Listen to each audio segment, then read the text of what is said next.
Hello and welcome to another episode of Run Till You're Done. This week's guest, it's an incredible one and I'm really excited to have them on. She's a runner, hence why she's coming on to have a chat with us. She's an author of a book that I honestly couldn't put down. I'm trying to get more into reading, and this one took me like a day and a bit to read. It was that addictive. She's the host of the podcast Resilience Rising, a mountain leader, a yoga teacher, and a keynote speaker. Mike, where is she getting the time to speak to us tonight? We are very privileged to introduce Jen Scotney. Oh, thank you, Nikki. So, Jen, how did your running come into your life initially? Well, I think I was very lucky in that I grew up in the Peak District and I had two parents who were into running. So I guess as a child, running was part of my life because I used to see my dad doing fell races and road marathons, my mum, and I think my sister at the time, who's older than me, did like the Great North Run. And so it was a thing, like there'd be a note on the kitchen table that one of my parents that I've gone for a run. And I used to do cross country and we used to run in some events as when they had family races. But I would say that I then got out of sport and running when I left university and went to work as a lawyer in London. So I guess that running then came back into my life a bit later, which was in my 30s when I was moved back to the Peak District and I wanted to just get away from my desk and started walking and then started jogging little bits and just felt great, and it built up from there. So yes, I kind of left it for quite a while when I was in my 20s, but came back to it. And when you did come back, what was the first race that you went back to? So I joined Dark Peak Fell Runners. So I was living in the Peak District at the time, and it was a group that I knew about because my dad used to run with them or run with people that were in Dark Peak. And I remember going to leg it round Lathkill, which is, it's classed as a fell race. It's probably more of a trail race, but it's probably about 7 miles, I think, really nice part of the Peak District. And I was so nervous and almost kind of registered and then drove home because I was just worried. And I, looking back, it seems comical that I was so nervous about one race. So that's really good to kind of show how far I've come on, that just wouldn't bother me anymore. But yeah, it was a local fell race. It was like £5 to enter. And I remember at the end, because I was wearing a Dark Peak vest, I had people from the club coming and chatting to me and people that I'm still in contact with now. So definitely join the local club even if it's hard and you're nervous about that, I'd say do it because the benefits just could be for your whole life. And I did a marathon this morning and £10 entry. I can't recommend it enough. Previous guest, Chris Cowley, Fetterversa Marathon, and I agree. These local, small, key events are what make the running community. Yeah, and no egos, and everybody turning up in whatever kit they want, and I perhaps didn't do loads. Well, I definitely didn't do loads of fell racing when I was in the Peak District, but I would do like my local fell race, and it used to raise money for like a sports ground, and we had a little pavilion, and it's just really great to see those community kind of buildings and life be enriched by running. And sort of the opposite end of the spectrum from these low-key events, the Pennine Way. You've got a bit of a fondness for that. I have. What is the fondness? Why are you so attracted to it? and what is it that you've been doing on there? I know that you went for the fastest known time at one point. Yes.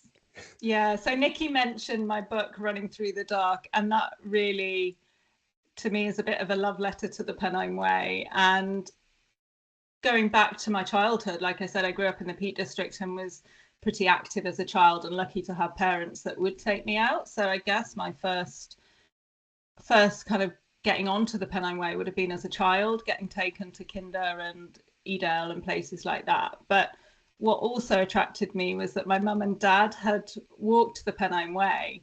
They met at Manchester University, and there's some great photos of them before their Pennine Way, like they were out in these kind of classic 1960s cars and in anoraks and jeans and going out onto the Pennine Way. And they decided to walk it. So this was in the 1970s. And I've got my dad's diary of it. We've got photo albums of them on it, like my mum going up Kinder in flares and things. So I used to love those stories of them, their adventure on it. And I think that's a massive thing that drew me to it. And I wasn't running, like I said, in my kind of 20s. I came back to it in my 30s. And one of the things that drew me back to running was it was a way that I was coping with the grief of my dad died, and then a few months after my brother died. So it became even more poignant, I think, just that connection with my dad. And I was living near the start of it then, so often, you know, I didn't have to travel far. And even actually when I was walking rather than running and living in Manchester, I'd come out for walks on the Pennine Way. And then when I started running, I'd kind of be drawn back to it. And I love the variety of the Pennine Way. It takes you from the Peak District all the way up to Scotland, which, I memean, I live in Scotland now, but it seemed like really adventurous that you could get all the way up the country on foot on this path. And I just the variety. Like one minute you've got the peat bogs and the wide moors of the Peak District, and then you've got the limestone pavements in the Yorkshire Dales, you've got Hike Up Nick, you've got just Hadrian's Wall, like going past Roman camps and walls, and then the Cheviots I just find are like really empty, and I love the space up there. So it's got everything. That's one of the reasons I liked it. And I'd done some of the races on it. I've done like the Spine Challenger 3 times, but I really just wanted to go and run it away from a race, and that was what the book was kind of about, me trying to do that. And you said that you had your dad's diary with photos in it. Have you been and reenacted any of the photos? I remember when I was recceing it and I was at the end, and there's a photo of like my mum and dad with this sign, but they've moved it and I could only really work out where they were because of some roof that was sort of similar. No, I haven't got flares on, and I haven't got the, like, you know, those sort of bright, probably showing my age here, but when we were kids, we had like these bright orange, ridiculously huge anoraks, cagoules, like that things being breathable had not been, was not a thing back then. And they're the sort of things that my mum and dad wore when they were doing it. But yeah, I definitely found those photo spots, just not recreated it. And often I'm on the Pennine Way on my own, so it would have been quite a challenge to be the photographer and actor. I think that you and Marcus will be going up there with a tripod the next time they're there. It's down there now that we're in Scotland. Yeah.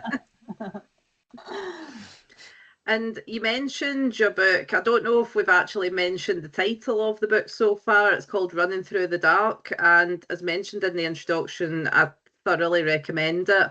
When you were writing it, what part of the story for you personally felt the most important for you to put into words? Ooh, well, the book changed. So initially, I turned to the actual running of the Pennine Way because I ran the coast to coast, and I did that as a race, Northern Traverse. And I kind of had a really good time, but there were definitely times in the race where I was sort of tired hungry, and I was just, because you went crude, so it was sort of 40 miles to the next checkpoint, and you drop bag and the treats that I'd got there. So my mind had been wandering, oh, I wonder how fast I could do this if I had a crew. And then when you've just wrecked and run the coast to coast, kind of when I finished, the last thing that I really wanted to do was, oh, let's go back and run it again. So I kind of knew that I wanted to go to the Pennine Way. It was also just that little bit longer, so it was just that extra challenge and something different. So I started to think about other women that had run it. I wasn't like, oh, I'm going to go and get a record. I just kind of curiosity. I just wondered what the women's record was. And at the time, I think Carol Morgan had the Spine race record. So the Spine is a race that runs along the Pennine Way, but it doesn't quite go the same way that my parents went, and it misses out the summit of the Cheviot, and I didn't really want to do it that way. So I started just looking. I knew the men that had run it. Some of them were in my running club, and I knew that they'd been crewed by women or paced for certain ones, and I just got curious about women running the Pennine Way, and I couldn't really find out. I couldn't find that there were any that had done it outside of the race, and this was going back a few years. Like, you don't. I know there are women that have done it since. I know. I don't need to just Google it. And but in talking to the men that had done it, so I spoke to some of the old record holders, and they had some really good stories, and I just felt like we were going to lose those soon, particularly some of the earlier men. They weren't particularly well, some of them, or some had already died. So I wanted to collect those stories, and that's initially what I was going to write about. I was going to write a collection of stories about other people that had run the Pennine Way, and then perhaps the last chapter I was going to pop up and do my story, and there'd be some drama in that I lost a shoe or my shoelace broke or something, that was the sort of drama I was thinking about. And then I spoke to Vertebra. I was told them this idea when I was doing something else with them, and as a publisher they were like interested and gave me a book deal to do that. But then what happened was I became quite ill. Things that had been bubbling away in the background suddenly came to the forefront, and there were many months and months where I wasn't even thinking about the book, the Pennine Way. Just couldn't. I was just surviving.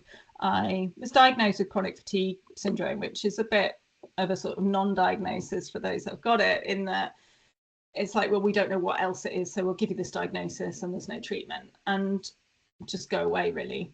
And like one of the doctors said to me, just you stay positive, you might get better. And so I was just for kind of years then was just sort of surviving. And what I started doing was assuming that the book would never happen because I'd never run the Pennine Way. Like, there were times where I just thought I'm never going to be able to leave this bed again and have a life. And when I did feel well enough, I wrote. And it was at the time, I never thought that would be published or that anybody would see that. I just thought, I don't really have another way of discussing or processing or telling anybody about how I'm feeling. It was very much a diary of just getting my thoughts out, a stream of consciousness at some points. And I think, going back to the question about kind of the parts that needed to be written, I honestly don't think I would have remembered how bad it was if I hadn't had those records of how bad it was. And I also, at the time, this is like before COVID, so there's been a huge amount of research post long COVID, or I mean, I know we're still with long COVID, but I mean post COVID, when people had long COVID, suddenly a lot of research. But back then there just wasn't, and I felt it was really important to sort of show people what it's like for people with ME or chronic fatigue syndrome, in that just how your world shrinks. So I think, yeah, that's probably the part that's really important to me. And I was quite surprised when the publishers wanted to go ahead with the book, because I just thought, well, it's not that classic story of I'm going to do something and look at me, how great I've done it. because it isn't that sort of story. And also I just thought, who's interested in kind of me wallowing around crying a lot. But I'm glad that I am really glad that it's got out. And when they said it was going to get published and we were going through that, I just thought, well, if it helps one person, then it'll be worth it. But actually I've had hundreds of messages from people, so I'm glad I went ahead with it. And do you think, you mentioned about COVID sort of progressing the research into ME and chronic fatigue. Do you think that would have happened anyway? Do you think when you first have symptoms, has there been a lot of progression out with the sort of COVID research into it? No, that was it. There was just nothing, and it was very much seen as a psychological problem. Like, there was just nothing. And I'd go to the doctors. For me, it was symptoms came on quite gradually. So I'd start just getting more tired, and I go to the doctors and they'd just be like, well, all your tests are normal. That's great. Like, there's nothing wrong with you. And you just think, my body is shutting down. There's clearly something wrong with me. And having doctors that had that sort of attitude to me, I mean, there were times when I'm like, is this all in my head? Am I going mad? Like, is there anything wrong? And the only time that I was offered something was I was offered some antidepressants, and they were just kept telling me you're depressed. And I thought I wasn't depressed. It's at the start of this illness. It's just the fact that I'm now, like, months I'm having to look at giving up work, and I can't just have the life that I wanted. So no, I don't think it would have happened. I don't think we'd be in any better place. And it's not even that there's the treatment there now, but I do hope that people that have those symptoms are believed a bit more and perhaps treated a little bit more kinder by the medical profession. I mean, one of the things when I was like reading back through the book, so I'd written it over years and years, so it's quite a thing to have to read it all in one go suddenly when it's coming out. And I was like, why wasn't I like knocking on the door of the surgery every day, like trying to get some help? I just think, well, when I was back there, I was just so used to not being believed by the doctors, of them just taking me away. At one point they said that I had to stop ringing because I was taking up too much of their time. And when I did find something that helped me, and told them about it, they just said, oh, it's just a placebo effect. And it's just like, it was really hard to deal with. And I think, I'm privileged in that I'm a cis white female who's been, had education, and I still found it impossible to advocate for myself. So I can just imagine without those privileges how much worse it could be. Do you think? Sorry, Mike. Did there come a point, Jen, where there was anyone in the medical profession that did eventually believe you and start to take you seriously? Because I would imagine that there could be listeners of this episode right now possibly going through something similar and thinking that I'm going off my head here and no one believes me. Have you got any advice that way for other people that have this? Yeah, I really hope that there has been an attitude change, but I didn't find anybody. And in the end, what I did was just do my own research. And again, that's really hard when you're ill, but I had pretty bad insomnia. So it'd be like 3 a.m. just trying to Google symptoms, I was reading medical papers. I was trying to connect these dots of things. I was on forums. And I found that meeting people, well, no, I wasn't meeting them face to face, but coming across people that were in similar situations, it sometimes was really helpful in that point of like, am I going mad? Like, is it linked that every time I try and stand up, I sort of pass out? Is it linked that I'm hypermobile? All these things that kept coming up. But then I also found that it wasn't always helpful. Like, sometimes you'd be reading people's account and they had been sick for sort of 20 plus years, and it didn't always make me hopeful that I could see a way that I'd get better. And I swung between that quite a lot of, would I have a happier life if I just accepted this was my life, that I can't run, I can't get outside, I just have to spend most of my life in bed? Or would I be happier if I kept fighting and trying to find a way and have hope that I could get better? And I think sometimes it was one, sometimes it was the other. So I definitely say it's not helpful when people go, you'll get better, you'll find something, necessarily. Like, I do want to hold that hope for people, for everybody. And I want people to see that I did get better. And I hope that everybody else can find their way of getting better. But also, I know that that sort of toxic positivity isn't always helpful. Do you think, like, before you were diagnosed, before you even had any symptoms, you were a runner, so you were fitter than the general public? Do you think that hindered your diagnosis? No, I mean, I remember the first thing that brought on my symptoms were I donated blood, which I used to do. And the first time, I think it was every 3 months. And 3 months before, I'd not be able to, because they said, oh, you've got low iron. And I kind of thought, oh, I'd been climbing and I'd probably not eaten great, and maybe it's just a one-off. And then the next time I could donate, but I felt really dizzy, like for a few days after.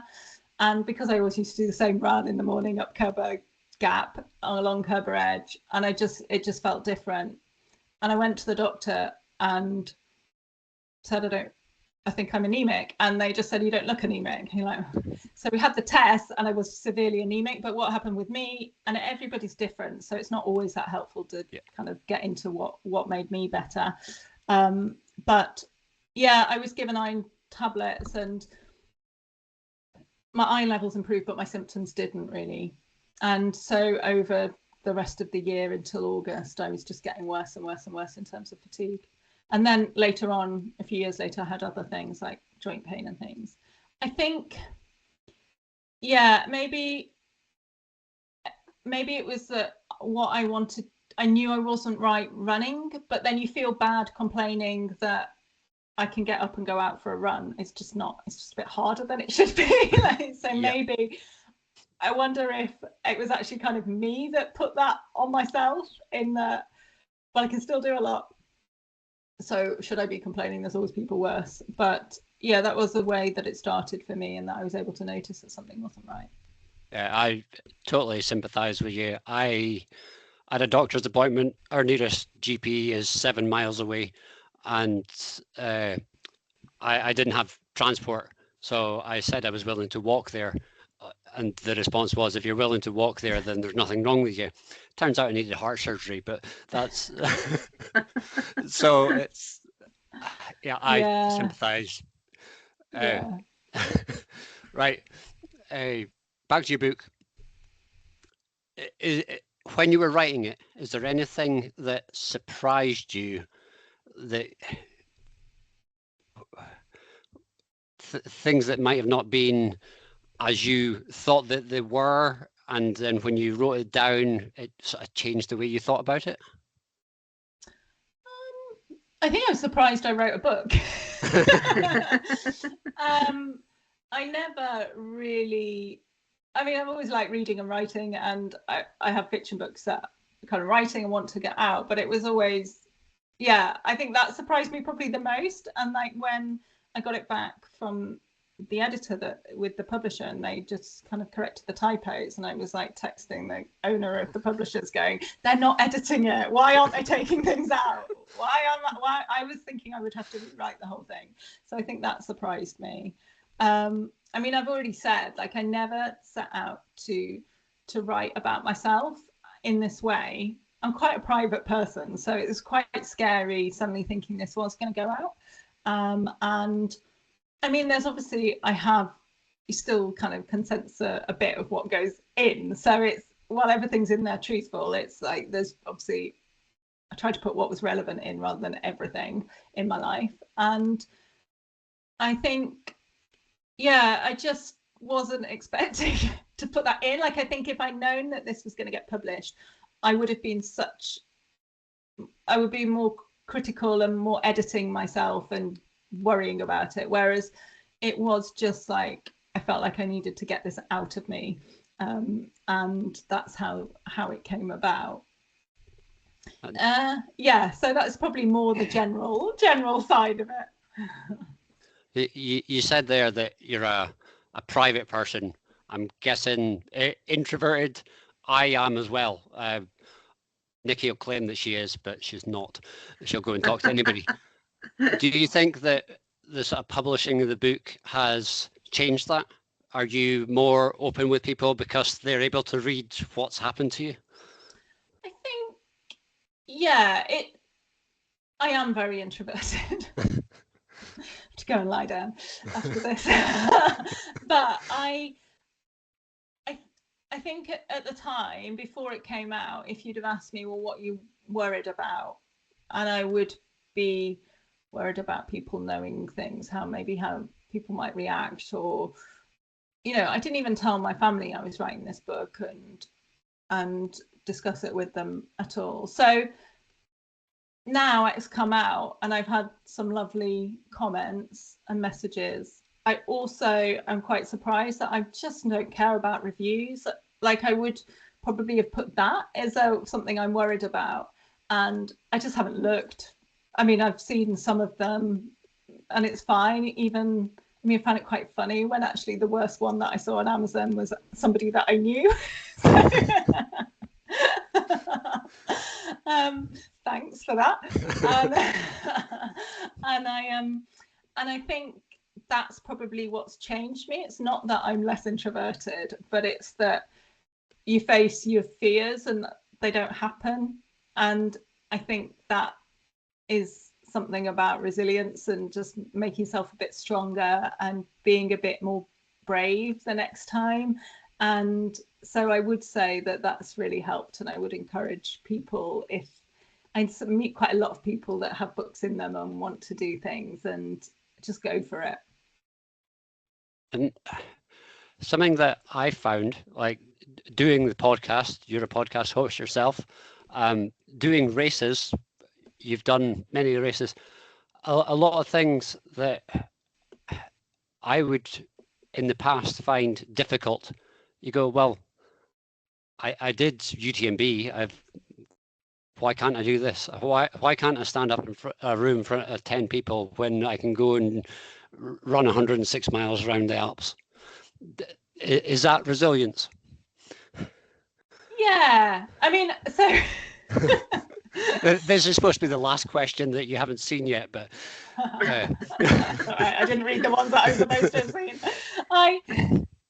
I definitely, like, there's a point when I was told I'd never run again, and I'm like, whatever, it's just running around a path, it's all pointless, you're just running in circles, and why does it matter? It doesn't matter. But I think looking back, like, running really did change me, but it wasn't necessarily the 100-mile races that changed me. It was all the bits and the training and the meeting people and the getting out of my comfort zone. And like saying before, what my first race was, like, I was feeling physically sick going to do that 7-mile race, and I did it. And again, my worst fears didn't happen. I can't even remember what they were, that I'd fall over, or that, be like an hour behind everybody, or whatever it was I was worried about. And I think it's just those little steps help us be more resilient.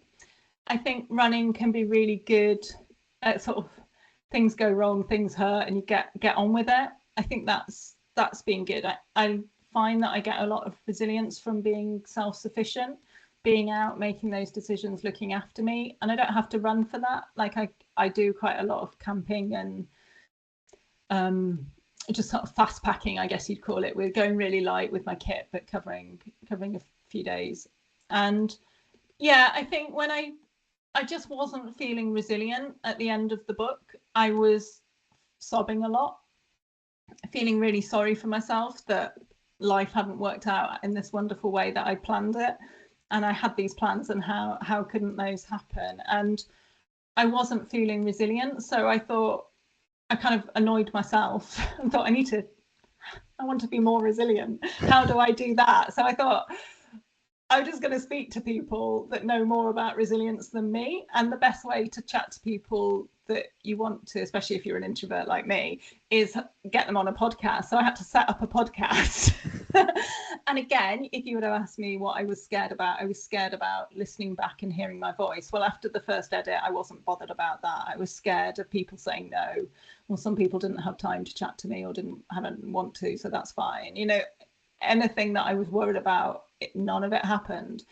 And so I started this podcast about resilience. And I think I did let some runners come on, but I did have people contacting me saying, oh, I ran 100 miles and I was really slow and it was really painful and I want to tell you about resilience. And I'm like, well, I still find running quite a privileged space.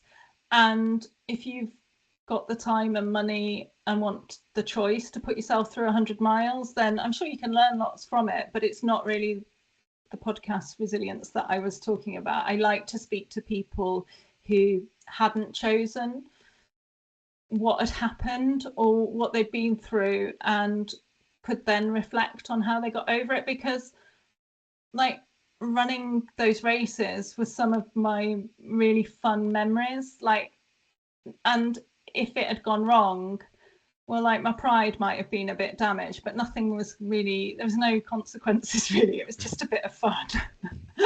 And so, yeah, I mean, I don't want to take away, like running did give me a lot of confidence. One of the things that I remember was when I was doing the first Spine Challenger, and Montaigne, that I was sponsored by at the time, had like given me a place on it. And they said, oh yeah, can you just do some training vlogs? And I was so shy. I mean, I went through a whole university degree without speaking to anybody on my course. I was so shy that I took my GoPro out and I was doing runs and I didn't dare speak to the camera, which I mean, now just seems ridiculous. Like I wouldn't even think about that. And so it's those sort of things that I had to get over. And I think running was just a good way of doing that at the time. But it doesn't have to be running. You can do other things that just get you out of your comfort zone and push you and get you to do things that you thought you couldn't do. And then that comfort zone stretches a little bit. So it's kind of a safe, fun way of doing that, really, isn't it? And I have one last question about your book, Jen. And you said there that you were quite emotional when you finished writing it.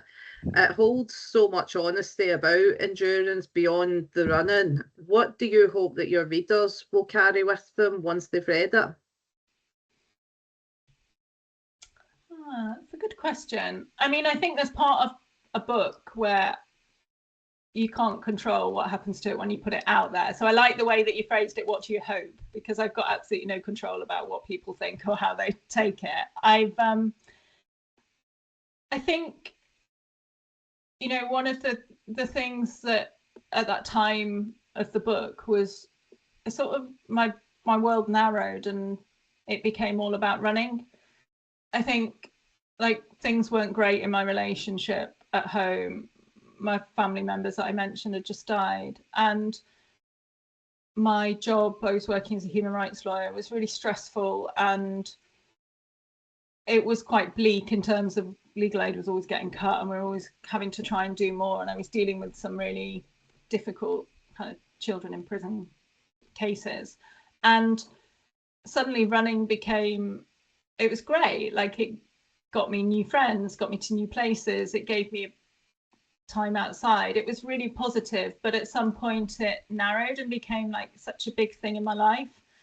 And the danger of that is that if it's taken away, what you're left with, and that's really what the book's about, a really shaky foundation. So I think I'd like people to think about that, kind of how seriously they're taking their running, and if what else is in your life, because my story would have been so much easier, I think, if I'd had other aspects of my personality of my life. I like is it Brad Stugberg who like describes it like having a house, and like running can be a room, but you need other hobbies and other aspects, other enjoyment, other ways that you're getting those kind of self-worth or what you're interested in. And then if there's a fire in one room, you can kind of contain it and you've got other things going on. But if your whole house is running, then it all goes, which is what happened to me those years ago. So I think that might be a reflection. I think also just, I suppose one thing, like, people were quite surprised about my story. Like, people that knew me at the time were like, I didn't know it was that bad. So maybe that we just don't know what people are going through. So let's all just be a little bit kinder to each other. And yeah, I think probably those are the main things. But I did have a lot of fun running. So hopefully there's enough silly stories about running with feet and teeth and things in it. Sounds a bit heavy otherwise. And I work in IT, and I think that there is a unproportional amount of IT workers and teachers in ultra running. It's probably because you're stuck behind a desk all day.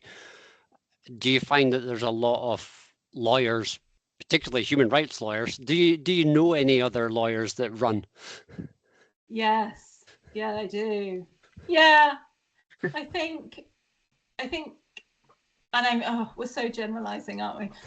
Like, I recognize traits that perhaps I had in terms of sort of proving things, perfectionism, and I think that kind of lawyers, it's quite a lot of doctors, dare I say, as well, and Yep.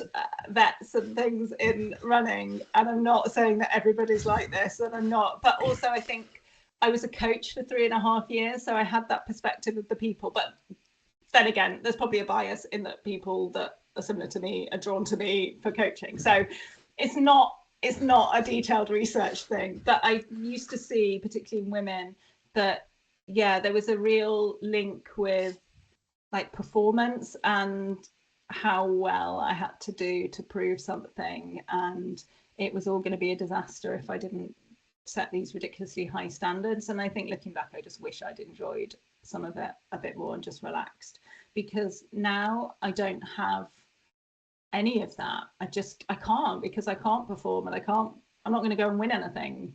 I can't run, and it's really enjoyable. Like, and so I think maybe that ultra running, and I think ultra running's pretty extreme, and there's people out there, particularly on social media, doing really extreme things to their bodies. And like, when I was a coach, used to, like, an ultra race, it's a sort of trauma that we've on our body. It takes recovery, a lot of recovery, and really respect for your body of what it's done, but let's look after it. And I think ultra running is often glamorizes the extreme exercise. It can mask a lot of problematic behaviors around exercise and eating, and like openly, and people are celebrating that so often. I mean, a part of the way that I got through being told that I never run again is unfollowing a lot of ultra running accounts and people, and that cull just continues to this day. Like, I want to see the pretty views, and I want to know what the best bit was and how happy it made you, and that's what I'll follow and celebrate. But I don't want to know what stupid things you've been doing, back-to-back runs, or miles and how many this and that. Nah. I'm out. You said that you wish now that you found it fun back then when you were running. Was it fun back then? It's just you've got a different perspective on it now. Oh yeah, no, I had a totally fun time. I think what I mean is, there were points where I wish I'd taken it less seriously. So I'm thinking, like, the training was always fun. The only time that it wasn't fun was when I was ill, recovering, trying to combine, or not realizing that I was about to get ill and just thinking I was like just why is it so hard? I think the bits that I would have changed, just putting pressure on myself in races. Like, I didn't have that when I started. And I think some comments from people about my results, I think just I put a lot of pressure on myself to perform, and not even like outcome goals that were just nothing to do with me, about what position I'd be in, things like that. And I just wish I'd taken that hustle away. Just gone.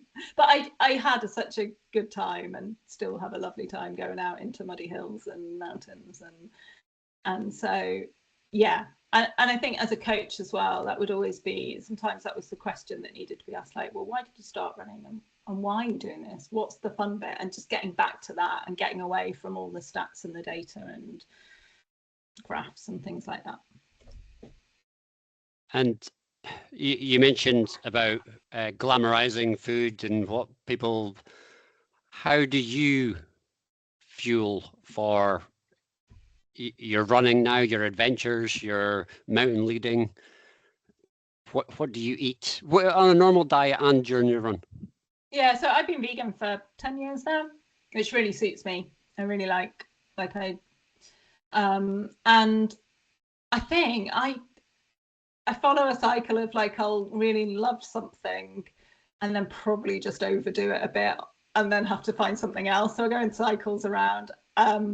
I also, it depends on the weather. I've had some really bad incidents with frozen bars where in the book of, like, my endless teeth falling out because I lost front teeth when I was like mountain biking as a child, and have false teeth, and yeah, that doesn't always work well with really chewy stuff that were like Cliff blocks and Cliff bars. They're no for me in winter.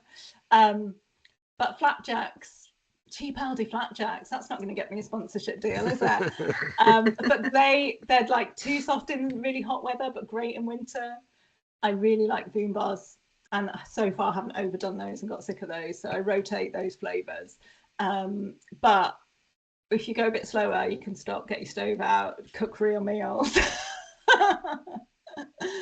Yeah, it was always party rings that were my, like, little secret weapon in ultra races, because I always found them, like, sweet enough that they gave you a bit of a sugar hit, but they weren't, like, too sweet, and they weren't too like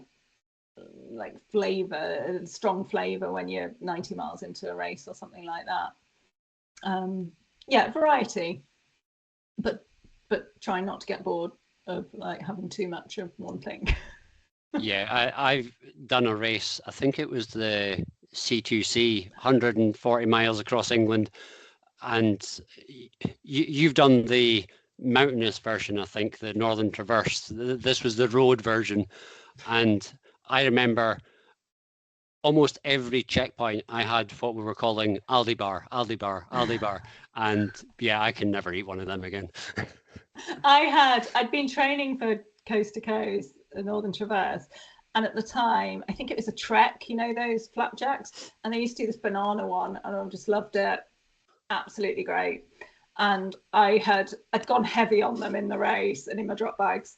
And then I think I was, like, within the first 10 miles, I got it out, and I just was like, I can't face this. And I just had to, that was it. I've never had one again. I don't think they do them anymore.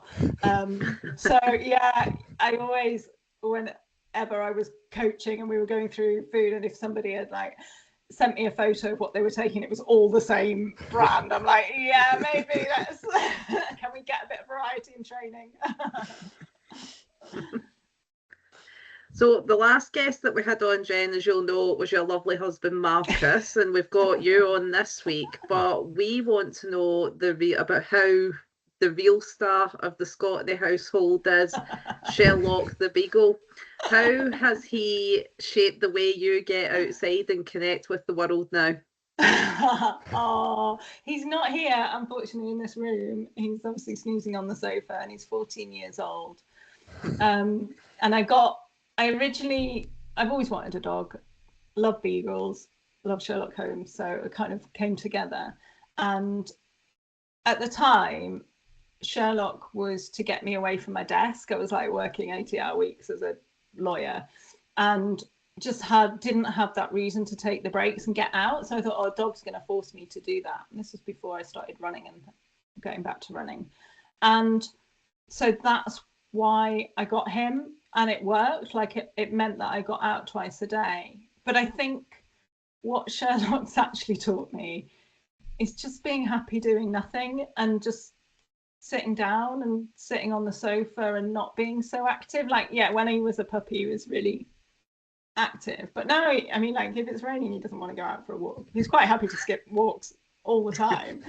And I think going back to kind of that time when I was that stressed lawyer and just trying to hold everything together and people please and be this perfect lawyer, girlfriend, daughter, whatever, I think Sherlock just gave me a little bit of a perspective and just that step back to just kind of don't take it so seriously and relax a lot more and sit and do nothing. And if the sun is streaming in the window onto the sofa, just go and sit there and not rush around.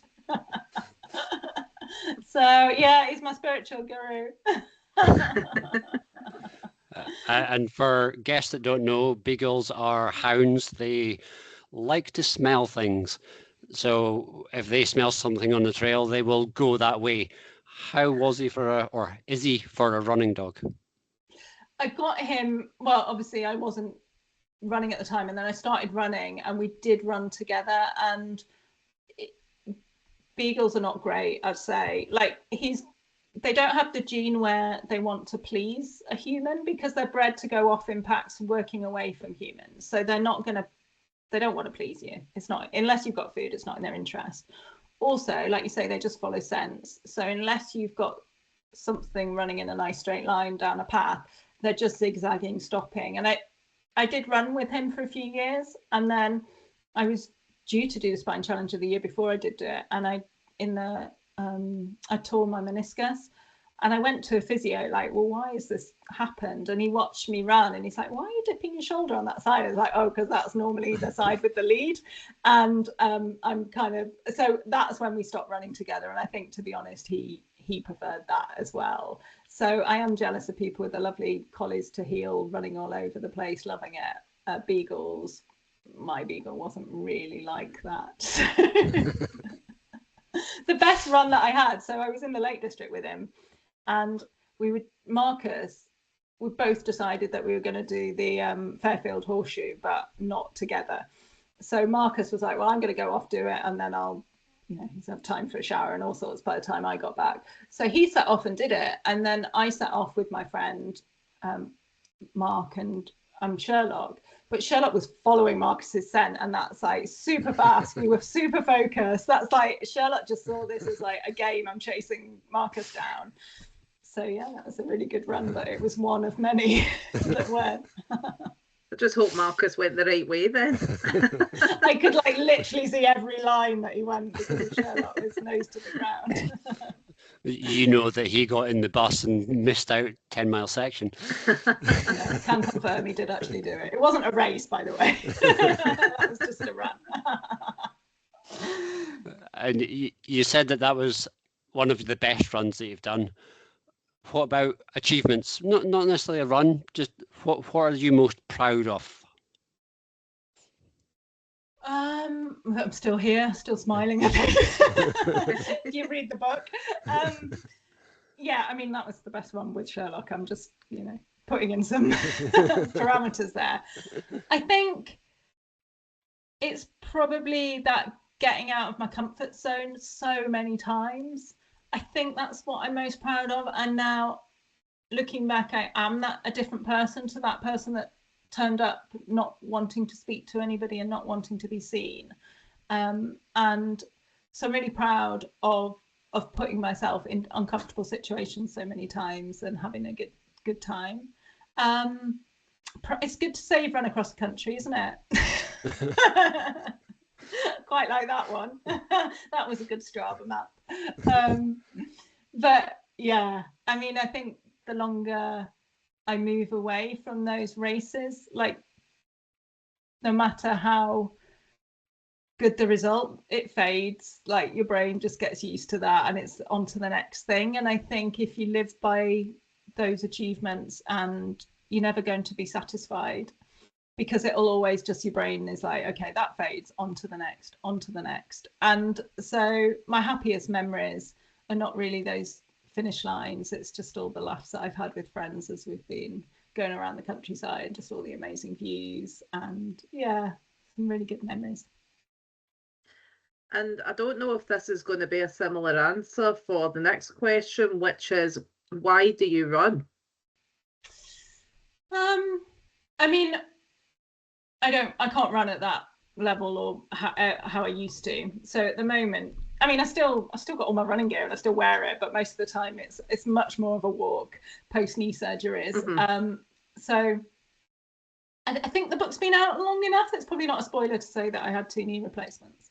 But I just still get out. I'm in like a trainee in the mountain rescue team and live out in the Scottish mountains now by a loch. And for me, just that, whether it's walking or running, it's just amazing. Seeing new perspectives, new views, exploring, and now I've got all Scotland to explore. I like the headspace as well. So one of the things that more recently, like I work in politics now, and I juggle 2 pretty busy jobs in politics, and quite often getting out for a walk, just particularly if I can do it before I start the day, just getting my head in order, it's really valuable time for me. And I find that I come back much more creative, much more able to solve problems, things that I was worried about, I suddenly see a way through. And I still have the social side of getting out with friends, whether that's a walk or we're pretending to run, because not really very much. Like, get out with Marcus as well. It's still, no matter the speed, I've still got those benefits. I mean, I do like the freedom that comes in getting my tent on my back. Like I did the Affit Kintel Way, like a 44-mile route in Scotland last year when the weather was good, and just that, yeah, being out, having that freedom, miles away from emails and team chats and notifications is just really good. I don't mind being sensible at my desk, but I can't do it all the time, so I just have to have that release. And you mentioned earlier about getting out to run to get away from things. What is it that you think about while you're running? I mean, I still listen to music. I've got a running playlist, and sometimes I go out and deliberately just put on all this kind of dance music and stuff that I used to dance to in clubs. That was a long time ago. And listen to that, and that sort of clears my head if I don't want to be thinking about things. But as I said, often then I'm not listening to music, I'm tuning into what's going on, whether it's work stuff, other stuff. I can come back and I've been out for an hour and I couldn't tell you what I've thought about, which is probably quite common, isn't it? Yeah. So yeah, just I find it sometimes, I think the best way to describe it is like a comb, like just combing through my head. And I come back feeling a bit clearer and a bit less messy in there. And sometimes I just get out for 10 minutes at lunchtime, even, just particularly in Scotland in winter when I'm not seeing much daylight. And that's enough to just get those benefits for me. And as we mentioned in the introduction, you're a very busy lady. Do you have any projects, events, new books, or anything coming up in the near future that you'd like people to know about? Oh, I wish. So I got too busy really when I started the politics jobs, and I've just had to pause my podcast. I mean, well done to you guys. You're juggling so much.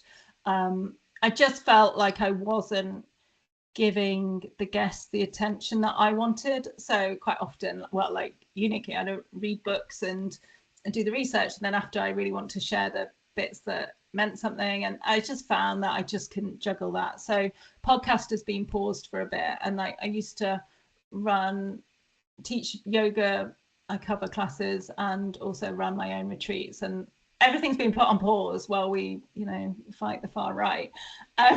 So yeah, and also I did have more writing projects, but they're slowing down because when I'm doing long days at the moment, I don't want to turn my computer on and write.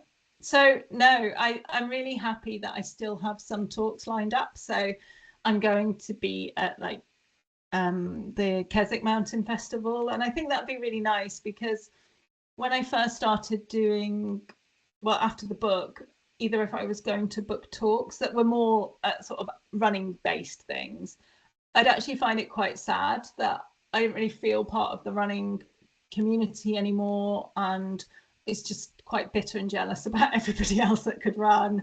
And even going to races when Marcus was doing it, it never felt quite fun. But I feel like because time has helped, and getting new focuses away from running has helped, I feel like I'm actually looking forward to seeing old friends and acquaintances at those sort of events. So hopefully I can squeeze a few more in. I have been doing some book events, and that's one of the great things that you don't really, well, I hadn't thought about. You know, you kind of get focused to this book coming out, and then you've got a whole, that's just the beginning, and some lovely, well, it's like talking to you and doing events in person. Yeah, it's been good. But at the moment, there's nothing on the horizon because I have been too busy. You just mentioned there that the podcast is on hold. Give a shout out to the podcast, Resilience Rising. Yeah, Resilience Rising. So I bill it as the podcast that gets curious about resilience.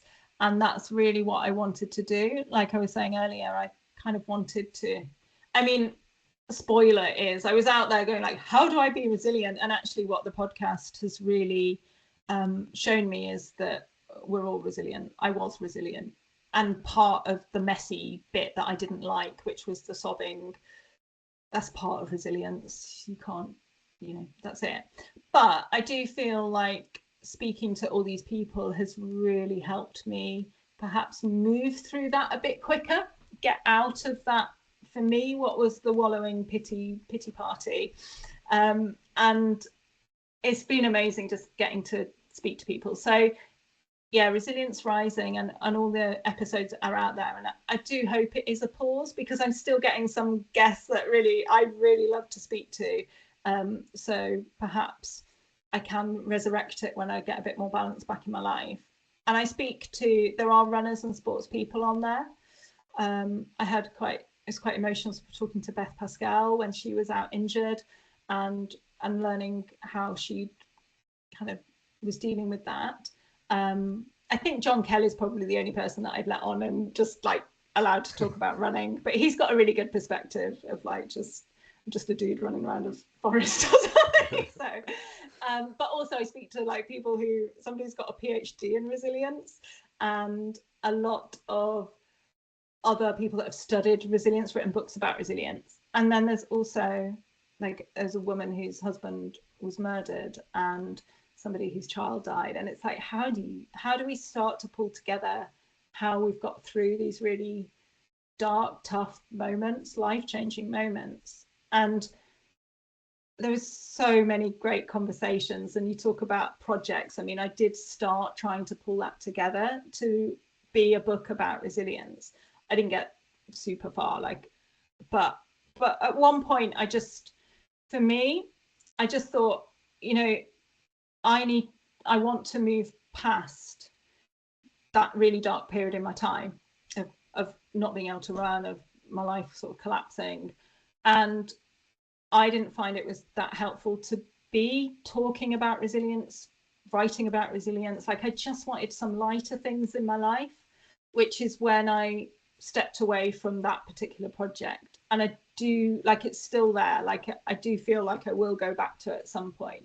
But I've also really enjoyed doing some fun other things with my writing, but then also just getting out and meeting people and joining Mountain Rescue and doing some other projects. So there's still a lot going on, actually, isn't there, when I talk about it?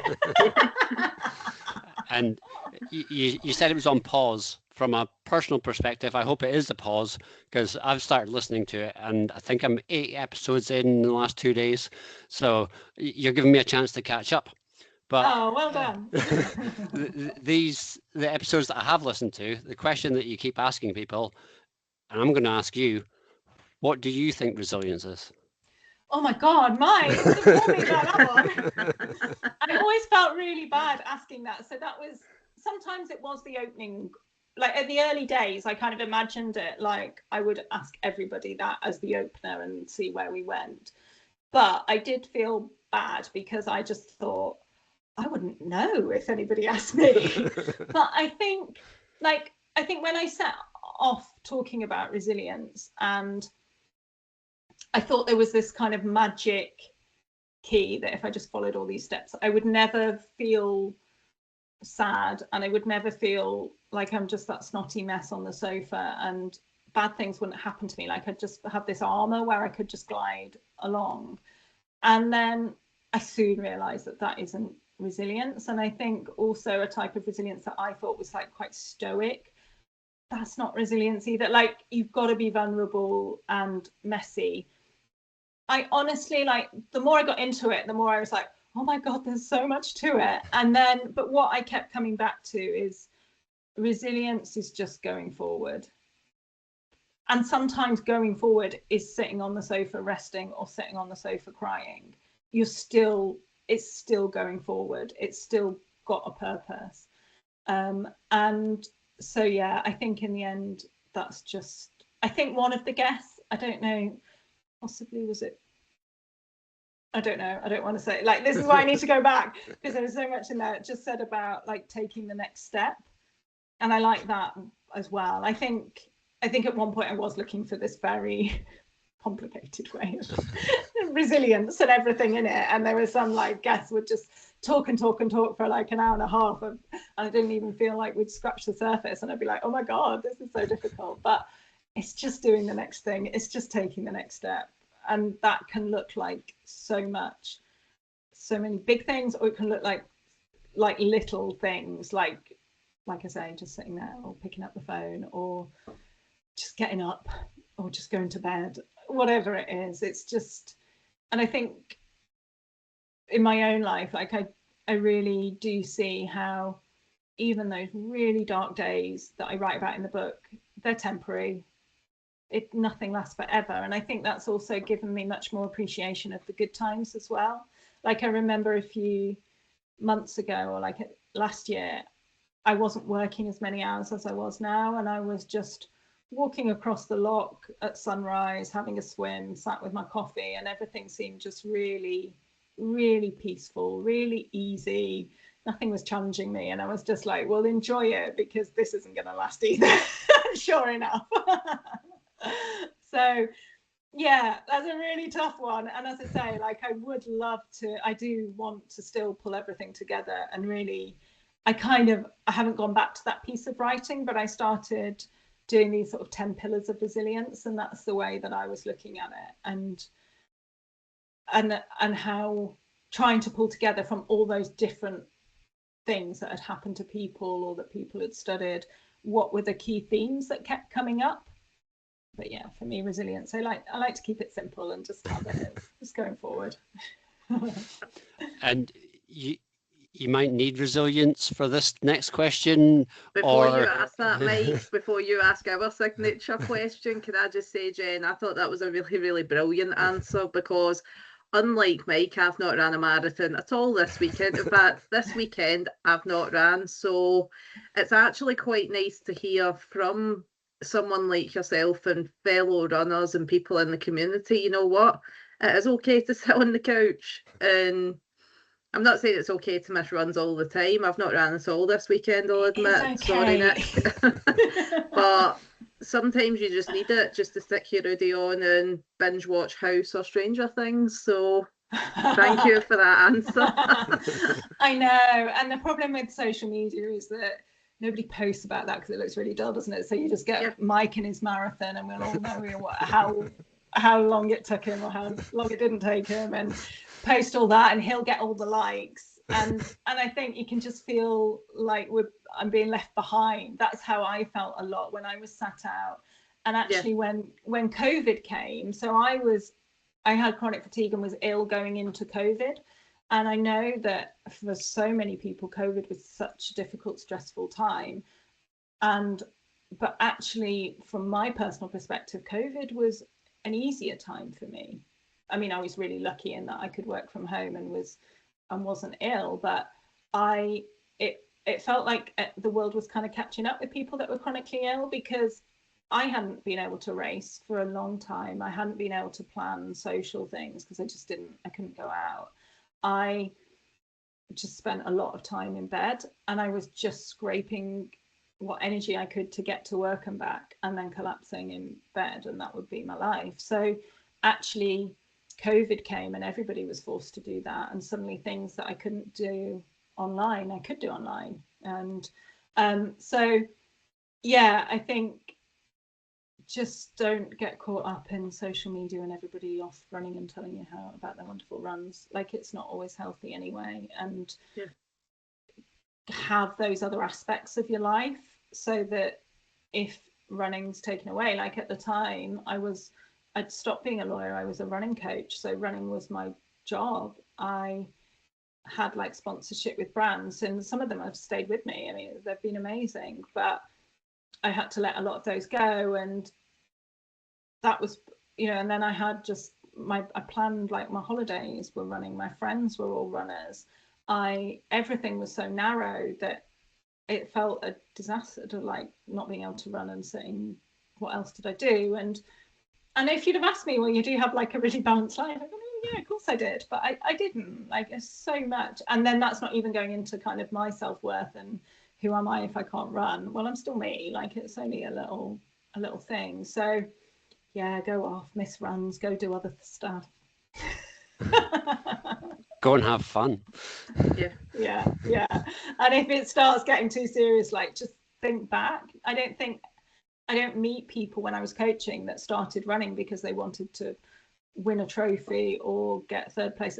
People started for the same reasons that I did. That, well, it helped me with my mental health when I was struggling with grief. Well, it got me away from work and got me outside. Oh, getting outside makes me feel better. Oh, wow, I met all these really nice people. Oh, I saw some amazing views and sunrises.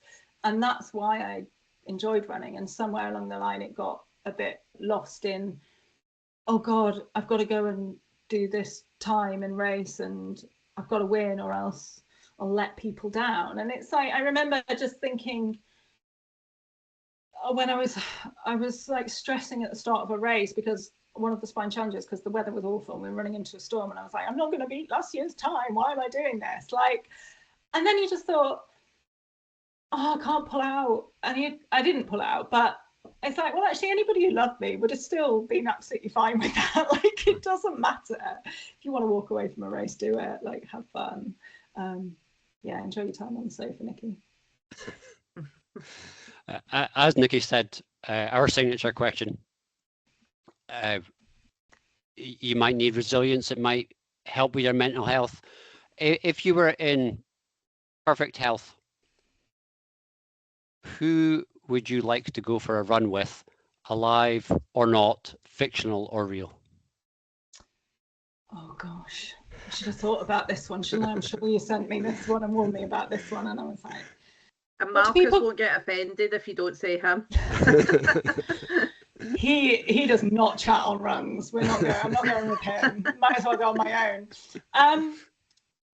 What do people normally go for? Like, is this one where you can just pick runners that we want to meet, or is it one where we have to look? Like, honestly, the first thing that came into my head was when I was in the Peak District. I just had a group of mates. We called ourselves Photography Club because we just took more photos than miles that we ran. Like, it was all about the photos. And I set up, we met each other probably on like Twitter years and years ago, before Twitter went to the way that it has now. And it was just a bunch of mates where we would go out for miles, talk about nothing but talk about everything, kind of just laugh at each other when we were pulling each other out of bogs.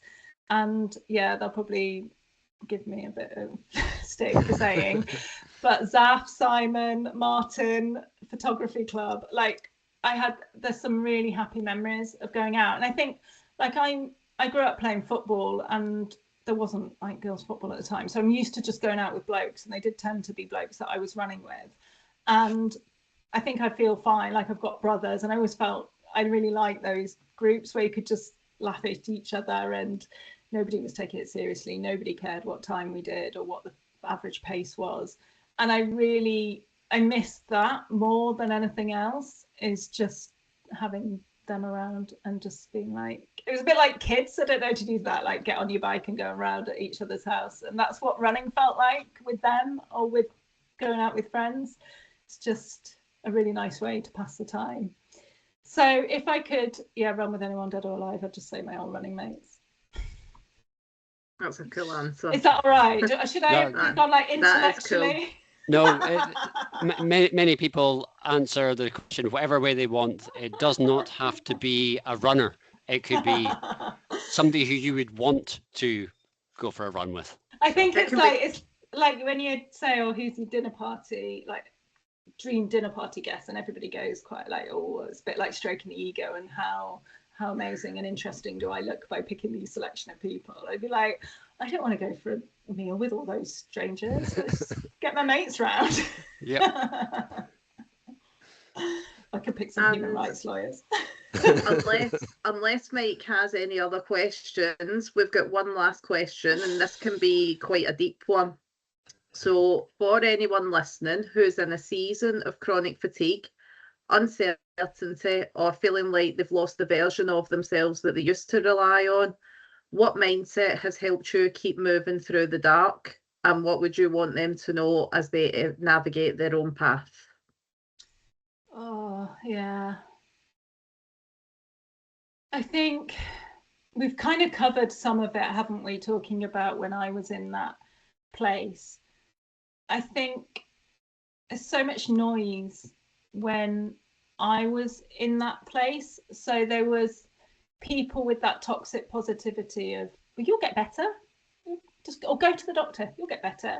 Like, that didn't help. And the people that didn't know what to say just kind of left me alone. And again, that didn't really help, but I can see why. And I think what really helped for me was feeling the feelings. It's okay to be sad. And if people can feel really uncomfortable with that. So that might be something that you have to do on your own, or find people that understand. Like sometimes I wanted to invite friends round, but all I wanted them to do was just sit there on the bed, which felt really weird. So I never did. But perhaps I could have done that and reached out. But I think in terms of mindset, what my book is about, and that story, and what it comes down to is, for me, was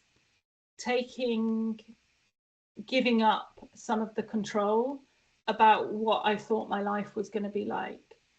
And I had it very much planned out, and my body, my health, it just didn't let me do that.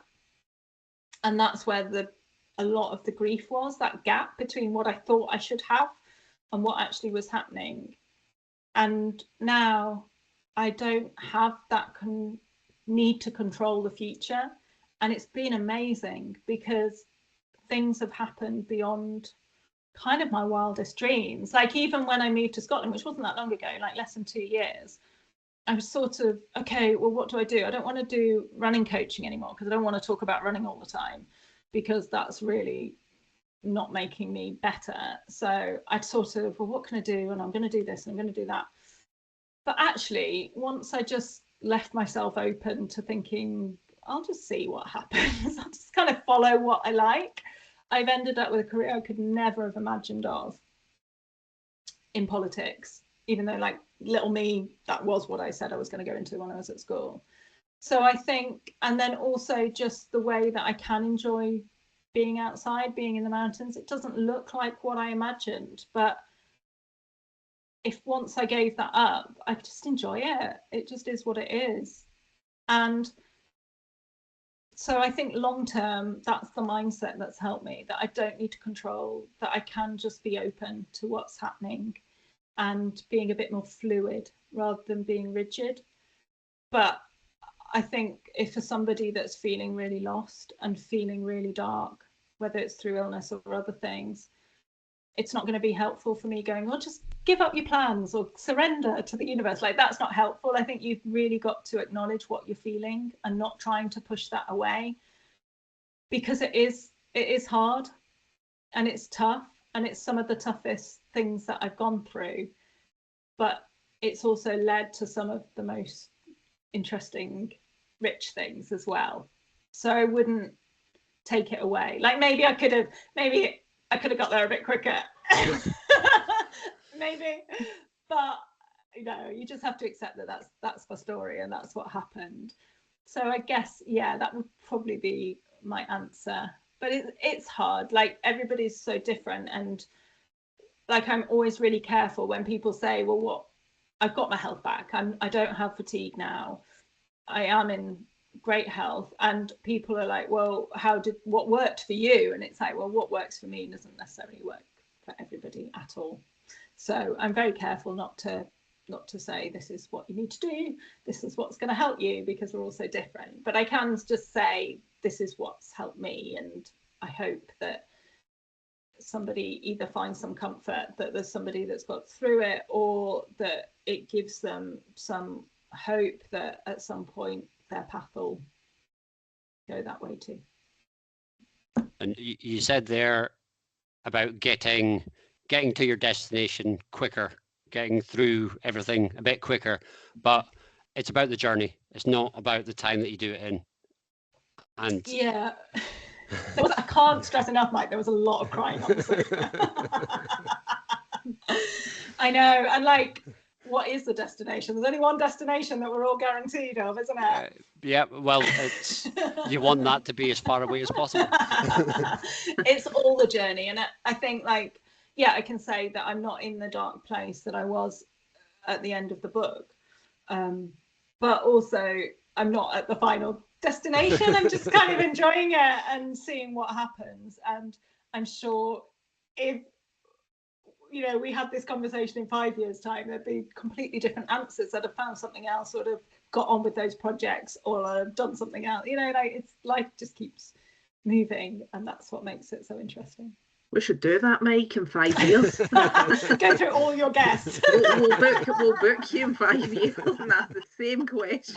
I'd be like, I'm still too busy. No, I haven't done that book, and I haven't done that podcast. And the podcast is still on pause. Yeah. Everything's still on pause. I'm still working. Well, I think the key that we've taken away from tonight is enjoy it. Yeah. Whatever it is, just enjoy it. And I've enjoyed this episode. So all I can say is thank you, Jen, for coming on. Thank you, Nikki, for being Nikki. And it's goodbye for me. Thanks for coming on, Jen. Oh, you're welcome. Thank you so much. Lovely to chat.